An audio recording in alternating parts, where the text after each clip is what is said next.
I'm on the downside of some type of flu-like disease, so bear with me on this one. Irony is a unique phenomenon. Irony can be sweet and satisfying. Irony can be sad and sour. Irony is behind some of the more thorough laughs of my life, yet irony is behind some of the toughest tears. Particularly ironic death. Ironic death is one of the hardest things for my mind to accept. I had a high school gym teacher who had the best dry sense of humor, and now that I'm older, and I can appreciate it more than I did when I was a young kid. Dare I say, I think his humor style influenced my own quite significantly. But he was in absolutely flawless physical condition. All he did all day was train, both for the teaching benefit of his students, but also for his own well-being. A few years ago, when I was still in college, he contracted a rare virus that attacks the heart. He was hospitalized for quite some time, and he needed a heart transplant for the mere prospect of survival. He didn't receive a heart transplant in time, and he passed,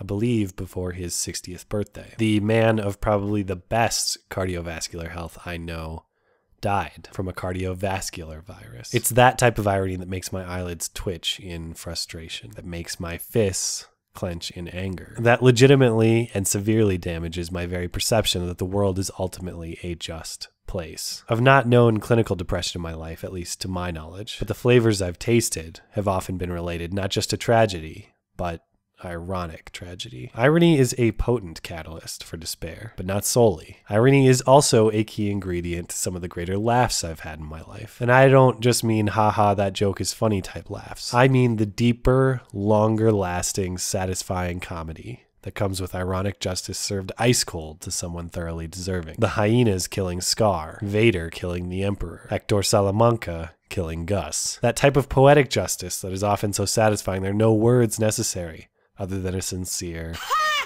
As crushing as tragic irony is, so too satisfying is ironic justice. There's a lot of power there. In a separate display of irony, my somewhat more sincere than usual commentary today is inspired by a story of the satisfying and hilarious variant of irony. Something so silly and trivial for some reason inspired me to visit some of the more painful memories and experiences of my life, such as the irony of the human mind. But we all enjoy seeing a hypocrite get exposed harshly, especially a good hypocritical politician. The type who speaks at the podium about family values before heading out to do some lines off a hooker's ass. There's a doozy of that variety out of the great state of North Dakota, out of the regular state of North Dakota. Well, at least it's the best Dakota. Nope, it's just South Canada without the healthcare. For the last 6 years, the North Dakota legislature has entertained bills that would ban discrimination in housing and employment against the LGBT community. But for the third straight time, the bill failed. Why? Because Jesus said queers are gross, so duh. But that's a side issue. The ironic comedy at hand here is that one of the legislators to vote against protecting the LGBT community from discrimination has been outed by a young man with whom he's been speaking on Grindr. For those of you not hip and with it, Grindr is an app that connects gay, bisexual, and curious men based on proximity. It's a quick and dirty way to find a quick and dirty date. But for this particular anti-gay legislator, he wasn't merely talking to young men on Grindr, he was giving them the full Brett Favre